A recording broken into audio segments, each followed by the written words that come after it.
It wasn't a day for subtleties, as about 6,000 American Marines and soldiers, supported by 2,000 Iraqi troops, punched their way into the center of Fallujah. CBS News reporter Kirk Spitzer, who is with U.S. and Iraqi Special Forces, says commanders are pleased. There have been pockets of resistance, but so far nothing resembling a final stand. That could change soon as insurgents retreat to the city's western enclaves.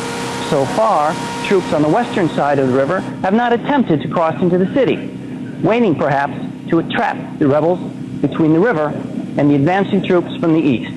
They secured Fallujah's railway station. A key highway that runs through Fallujah was secured by late morning. By late evening, troops were heading south and digging into a city where residents report supplies of water and power have been cut off.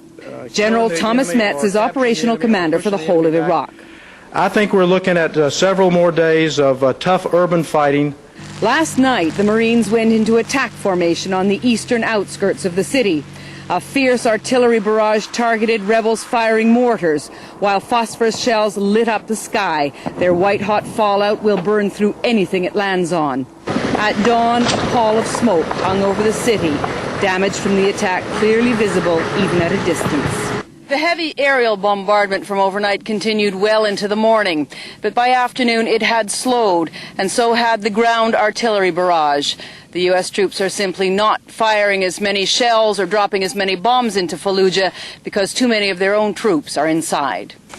As the day wore on, a family appeared on the eastern edge of town on what had been their grazing land. Oh yes, they cried during the night, says their father, but in the daylight this little boy said he understands what it was all about. They are dropping bombs on the terrorists, he says. This Iraqi Special Forces soldier told them for their own safety to go home. U.S. and Iraqi forces moving further into Fallujah could push the fighting this way. Elizabeth Palmer, CBS News with the Marines near Fallujah.